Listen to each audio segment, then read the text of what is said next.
सुल्तान एक number movie है, बहुत अच्छी है। राइस सलमान भाई another blockbuster.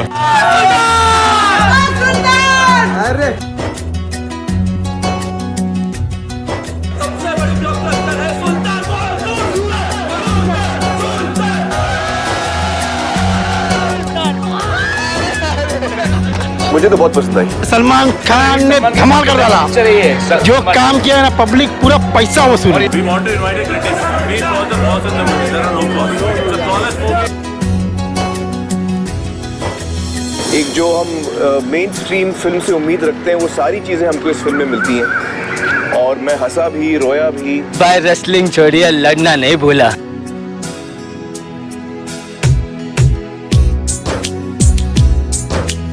Best Actor Male.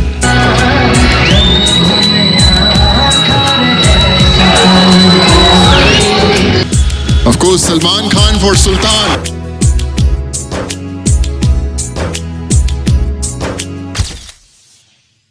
Apart from Bajrangi Bhaijaan, Sultan is one of the finest performances of Bhaijaan in recent times. Sultan Ali Khan. A film where Bhai not only delivered a fine performance but also physically transformed himself into 3 different looks. भाई ने body अच्छी बना ली। One of those rare movies जहाँ पे भाई खुद को नहीं बल्कि एक्चुअली कैरेक्टर प्ले करते हैं.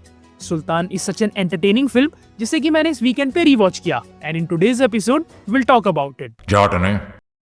तो सुल्तान is a character driven film जहाँ पे हमें सुल्तान अली खान की जर्नी देखने को मिलती है.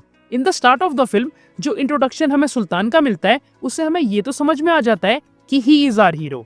उसका एक दाव 10 के बराबर है, जो कि एक साथ 10-10 पहलवानों को पटक सकता है and everybody is a fan of him. Sultan Sultan Sultan. तो आकाश ओबरॉय को उसे pro take down better known as UFC के सरोजनी वर्जन में लेके आना है to save his business. But now the question arises कि where is Sultan now and then the actual introduction starts. Sultan अपने घर में अकेला है, ही इज अनफिट, दंड बैठक लगा रहा है और एक नॉर्मल जॉब करता है और वो इस वक्त अपनी जिंदगी से लड़ रहा है. सेट करता है 10-10 20-20 रुपए इकट्ठे करते रहोगे। उसकी ये हालत देख के आकाश की तरह ही हमें भी ये डाउट आ जाता है कि क्या वो अब भी लड़ पाएगा या नहीं, और मोस्ट इम्पोर्टेंटली उसमें ताकत बची भी है या नहीं. नहीं डैड, उसका तो पेट बाहर निकला हुआ है. एंड देन दिस हैपेंस, जाके सुल्तान साहब को बुला। जो कि यार सिर्फ हमें ये दिखाने के लिए था कि भले ही उसने पहलवानी छोड़ी है पर वो लड़ना अभी तक नहीं भूला. इसी का एक और प्रूफ हमें तब भी देखने को मिलता है जब वो फतेह की एकेडमी में सबसे पहली बार लड़ता है. जिंदा आकाश के ऑफर को तो सुल्तान रिजेक्ट कर देता है बट इसके पीछे का रीजन हमें उसकी कहानी से पता चलता है. कहानी है जी हमारा गांव की, हमारे जिले की सबसे famous love story. And this particular scene with Bulleya in the background is something I can't express in words. I have literally watched this scene for more than 100 times and every time tears roll down my eyes. जिसका यार एक reason कुछ और भी है लेकिन उसके बारे में किसी और दिन बात करेंगे. खैर, now we got to see the whole past कि कैसे सुल्तान used to be a really chill guy लेकिन फिर एक दिन उसे आरफा से प्यार हो जाता है. मैं तो सुसुगा भी बनने के लिए तैयार हूँ. और यहाँ पे यार द ग्रेट थिंग इज कि नथिंग इज ओवर ड्रामेटिक और फैंसी. एक छोटे शहर या गांव की सेटिंग के अकॉर्डिंग हमें जो लव स्टोरी दिखाई गई है वो is very close to reality. जैसे कि आरफा को पाने के लिए सुल्तान पहलवानी करना शुरू कर देता है. इस बात का ये मतलब है कि इसकी खातिर अब सुल्तान पहलवान बनेगा. लेकिन जब उसे आरफा के ड्रीम्स के बारे में पता चलता है तो वो दोस्ती में भी खुश है. गन्ने का जूस पिएगी तू मेरे साथ. लेकिन क्योंकि आरफा उसके साथ घूमती है और इंजॉय कर रही है तो ही फेल्ट कि वो उसकी गर्लफ्रेंड बन गई है. और शायद ऐसे ही होता है. भले this sounds very awkward but this actually happens in such kind of surrounding. अब सुबह से लेकर रात तक तू मेरे साथ मोटरसाइकिल पे बैठेगी, क्या सोचेंगे कि गर्लफ्रेंड है या सिस्टर. और यहीं पे सोसाइटी की बैकवर्डनेस को कॉल आउट करते हुए हमें फेमिनिज्म के बारे में भी पता चलता है व्हिच वाज गुड. समय बदल रहा है, अब तो बेटियां उठेंगी. बट देन आगे चल के मेरा गोल तो वही है ना. अब यार इसके रिगार्डिंग मेरा पॉसिबल एक्सप्लेनेशन तो यही होगा कि आरफा एम्बिशियस थी and she was a strong girl लेकिन एट दैट पर्टिकुलर टाइम उसके लिए अपना होने वाला बच्चा ज्यादा इंपॉर्टेंट हो गया था and that's the reason she quit everything. लेकिन हाँ यार ऑब्वियसली इसे और अच्छे तरीके से प्रेजेंट किया जा सकता था क्योंकि यहाँ पे देख के तो बस ऐसे ही लगता है कि पहले फेमिनिज्म पे ज्ञान दे दिया और फिर शादी होने के बाद पति की वजह से अपने खुद के सपनों पे लात मार दी. समय बदल रहा है, अब तो बेटियां उठेंगी. मेरा गोल तो वही है ना. आरफा की थप्पड़ सुल्तान के गाल पे नहीं बल्कि उसके सेल्फ रिस्पेक्ट पे लगती है. बस बेइज्जती कर दी उसने. एंड यहीं से हमें उसकी पर्सनैलिटी में एक बहुत ही अलग शिफ्ट देखने को मिलता है। स्टेट चैंपियनशिप के लिए प्रिपेयर करते करते सुल्तान अपने आप को जानने लगता है, अपने ट्रू पोटेंशियल को बाहर लाने लगता है और खुद से लड़के खुद को ही साबित करना चाहता है कि वो कुछ कर सकता है। अभी लड़ाई खुद से। लेकिन जैसे जैसे वो जीतने लगता है तो कामयाबी उसके सर चढ़ने लगती है, सुल्तान को सिर्फ एक ही आदमी हरा सके, वो सुल्तान खुद। which proves the fact कि success has taken more lives than failure। Arrogance ना, कॉन्फिडेंस है खुद पे। और सपनों के पीछे भागना तो सही है, लेकिन कभी कभी हमें रुककर पीछे भी देख लेना चाहिए कि क्या हम इतना आगे तो नहीं निकल आए कि अब हमारे साथ कोई खड़ा रहने वाला भी नहीं है। और जैसा कि मैं अक्सर कहता हूँ, ऐसी जीत का क्या फायदा जिसका जश्न मनाने के लिए आपके साथ कोई हो ही ना। जब सुल्तान उड़ रहा था तभी जिंदगी उसे जोर से पटक देती है और उसे एक ऐसा झटका मिलता है जिसे उभरने में 8 साल लग जाते हैं।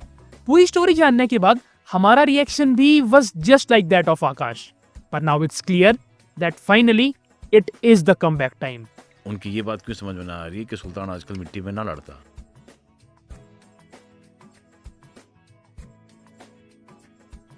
अच्छा, भले ही हमें रेसलिंग सीक्वेंसेस उतने डिटेल में नहीं दिखाए गए, बट आई डोंट थिंक कि ये कोई भी प्रॉब्लम है, because as I said this film isn't all about sports, it's about Sultan. और भले ही उसकी लाइफ में एक मेजर चंक रेसलिंग है, लेकिन उसकी actual destination was Arfa. Film में हमें जितने भी मैचेस दिखाए गए, भले ही यार वहाँ पे टेक्निकलिटीज या टैक्टिक्स पे उतना फोकस नहीं किया गया, but they were thoroughly engaging and entertaining. जिसका सबसे बड़ा रीजन तो यार ये था कि एक तो हम लोग सुल्तान के साथ कनेक्टेड होते हैं, वी रूट फॉर हिम, और दूसरा रीजन था the chants. Man, they were very iconic. मतलब एज एन ऑडियंस हम लोग भी उसके लिए चीयर करने लगते हैं, एंड थिएटर में जो यूफोरिया क्रिएट होता है, that was unreal. We want him to win no matter how filmy this sounds, but we were in the film. फिर चाहे यार वो सुल्तान का स्टेट चैंपियनशिप जीतना हो या फिर प्रो टेक डाउन जीतना, we felt that adrenaline rush.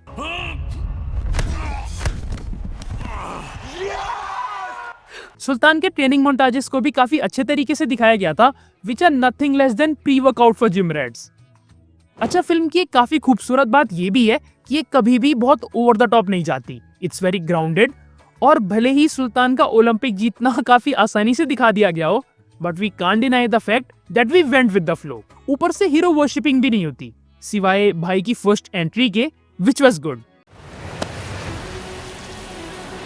अच्छा, अगर हम लोग सुल्तान की म्यूजिक एल्बम के बारे में बात करें तो it was very good. I mean genuinely a great music album. We got some fun tracks, then a great motivational track, a beautiful song like Jag Ghumiya, जिसके विजुअल्स भी काफी क्यूट और होलसम थे।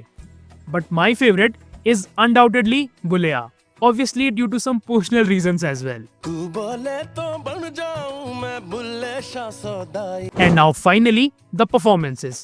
Anushka has really done a fine job in this one। वो जीतेगा उसके लिए gold पक्का। Then मुझे पर्सनली अनंत का परफॉर्मेंस एज गोविंद बहुत पसंद आया। His chemistry with भाई was so good। Even his accent was on point। छोड़ भाई, इसकी क्या टिकट काटेगा, इसकी पहले कटी धरी सा टिकट। पता नहीं यार आजकल उन्हें उतना काम क्यों नहीं मिलता। I really wish to see him doing more। Which brings me to another very underrated actor of this generation, Amit Saad। यहाँ पे भी he was very good। And यार I really want him to do more projects। He's such a talented actor, लेकिन उन्हें industry में अभी तक उतनी अपॉर्चुनिटीज नहीं मिली हैं। I won't let you down। Now the one who stole the show, Randeep, जिनकी यार जितनी तारीफ की जाए उतनी कम है। He's a great actor और यहाँ पे भी उनका काम काफी बेहतरीन था। वो बहुत ही मिनिमल टाइम के लिए हमें स्क्रीन पे दिखते हैं, पर जब भी वो आते हैं एकदम खा जाते हैं। पर्सनली मैं तो उन्हें जब भी देखता हूँ, it always feels very refreshing.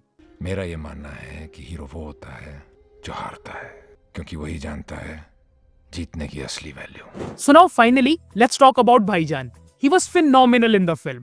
His expressions was so damn good। उनका जो पूरा कैरेक्टर आर्क था, from being fun-loving to arrogant to a lost man to a champion, that was hands down very praiseworthy। मतलब अभी अगर तुम लोग जाके सुल्तान देखोगे ना, तो you can see कि he is very different in all the stages। शुरुआत में उन्हें देख के लगता है कि हाँ, ये एक रिटायर्ड थका हुआ इंसान है जो कि जिंदगी से अकेला लड़ रहा है। Then 8 years back, he was having fun, but that slap changed everything for him, which was clearly visible in his performance। और जब हम लोग उनकी परफॉर्मेंस के बारे में बात कर रहे हैं, तो how can we forget the iconic mirror scene। यहाँ पे जब वो अपने आप को देखकर रो रहे होते हैं, तो फील होता है कि एक हारा हुआ इंसान खुद को देखकर उसे तरस आ रहा है। वो मजबूर है पर खुद को साबित करने का हौसला आज भी जिंदा है। जिस तरीके से यार वो अपनी शर्ट को सीधा करते हैं, रोते हुए बटन लगाते हैं, खुद को वापस ऐसे टूटा हुआ नहीं देखना चाहते और कभी भी हार नहीं मानना चाहते। This was some real good acting. तो भले यार भाई ने सीन को करने में थोड़ा सा टाइम लिया, but when he did, he freaking nailed it. It took me 3 months through the entire duration of the film to convince him to do that scene, because he said I'm not ready for it. He had to make peace with himself to do that scene. And one day he came to me and says, today we're gonna shoot this. And then he went and worked out for like 4 hours. So if you see, his top half still looks big. Yeah. Which is very good, because there is where a thinking actor comes from, because he's a wrestler. And your shoulders and your upper body is something that can stay with you even if you are kind of fading away, because they are stronger muscles. He just came and he did it in one take, and I only have one take on 2 lenses. When he performed that scene, I was like numb. But anyways यार, मैंने तो सुल्तान को काफी ज्यादा enjoy किया है। This is one of my favourite Bhaijaan films, लेकिन as always this is just my opinion. तुम लोग बताओ what are your thoughts on Sultan and Bhaijaan's performance. बाकी don't forget to subscribe, cause great content is on the way. So yes, that's it. And now that's Cinema Buff signing off.